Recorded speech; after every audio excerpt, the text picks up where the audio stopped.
दोस्तों, नवरात्रि का पावन पर्व आ गया है। एक ऐसा समय जब संपूर्ण ब्रह्मांड में शक्ति का संचार सबसे ज़्यादा होता है। दोस्तों, आपने ध्यान दिया होगा कि नवरात्रि के समय घर घर में पूजा, हवन और भजन का माहौल बन जाता है। ये सब हमारी ऑरा को शुद्ध करते हैं और हमारे जीवन में पॉजिटिविटी लाते हैं। दोस्तों, इस बार 9 की बजाय 10 दिन के रहने वाले हैं नवरात्रि। 10 दिन नवरात्रि होने से क्या ये शुभ होगा या अशुभ? क्या संकेत देता है तिथि का बढ़ना? किस दिन से शुरुआत हो रही है शारदीय नवरात्र की? क्या रहेगा घट स्थापना और पूजा का शुभ मुहूर्त? और साथ ही जानेंगे दोस्तों, इस नवरात्रि माँ दुर्गा किस पर सवार होकर आ रही हैं और सरल पूजा विधि जिसे हर कोई आसानी से कर सके। नमस्कार दोस्तों, मैं हूं एस्ट्रोलॉजर ललिता स्वामी और आपका स्वागत है आपके अपने चैनल एस्ट्रोलॉजी विद ललिता स्वामी में।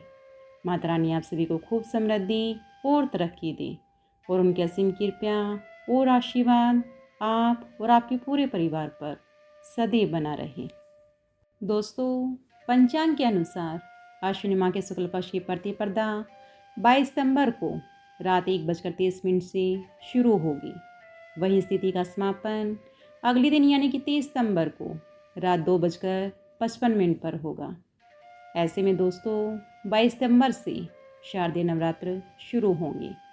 दोस्तों, आइए अब जान लेते हैं शारदीय नवरात्रि 2025 का घर स्थापना का शुभ मुहूर्त क्या रहेगा।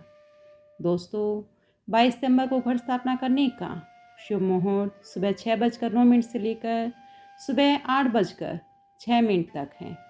इस दौरान किसी भी समय आप घट स्थापना कर माँ दुर्गा की पूजा अर्चना कर सकते हैं। यदि आप इस समय घट स्थापना नहीं कर पाए तो आप अभिजीत मुहूर्त में घट स्थापना कर सकते हैं। अभिजीत मुहूर्त का समय रहेगा सुबह 11:49 से लेकर दोपहर 12:38 तक है।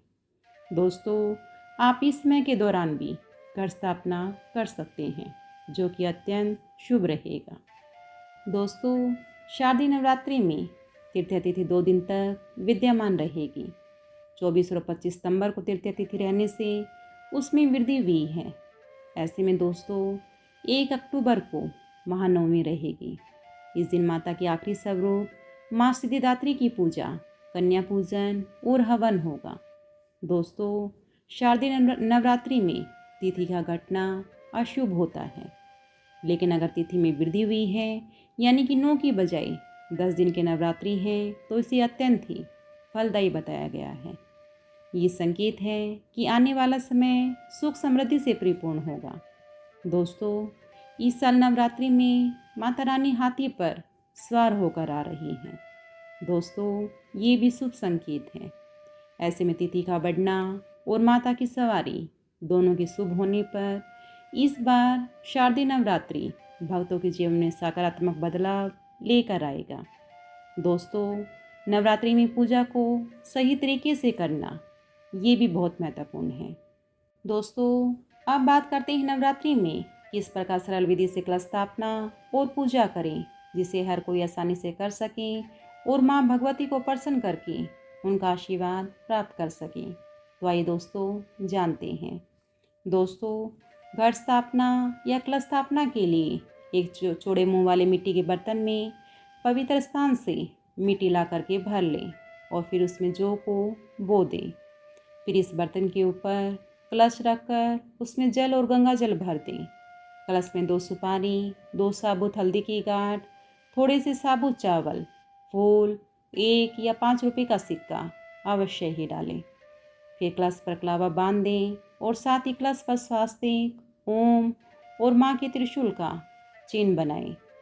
अब दोस्तों, कलश के ऊपर आम या अशोक के पत्ते रखें।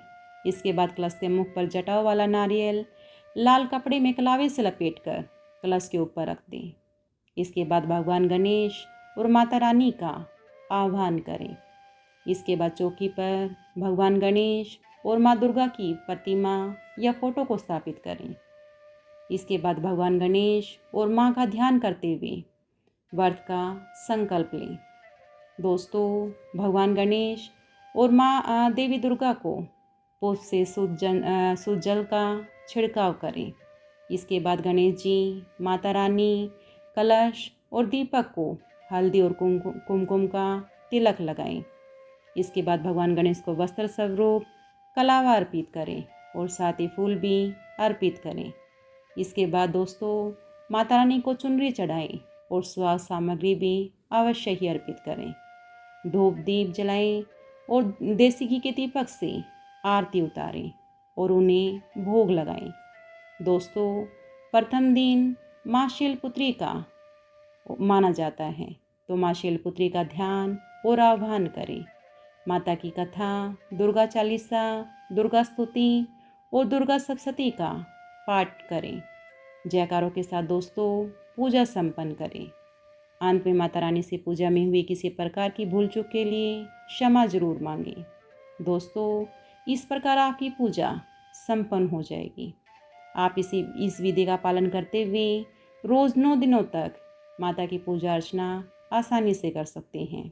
दोस्तों यह माता रानी की सबसे सरल पूजा विधि है जिसे हर कोई आसानी से कर सकता है। दोस्तों नवरात्रि केवल एक त्यौहार नहीं, यह समय है अपने भीतर की शक्ति को पहचानने का, अपने डर और नकारात्मकता को दूर करने का और जीवन में एक नई शुरुआत करने का। माँ दुर्गा की शक्ति और आशीर्वाद से आप सभी के जीवन में खुशियाँ आएँ, यही हमारी शुभकामनाएं हैं। दोस्तों अगर आपको ये वीडियो अच्छा लगा हो तो इसे लाइक और शेयर ज़रूर करें ताकि ये जानकारी और भी लोगों तक पहुंच सके।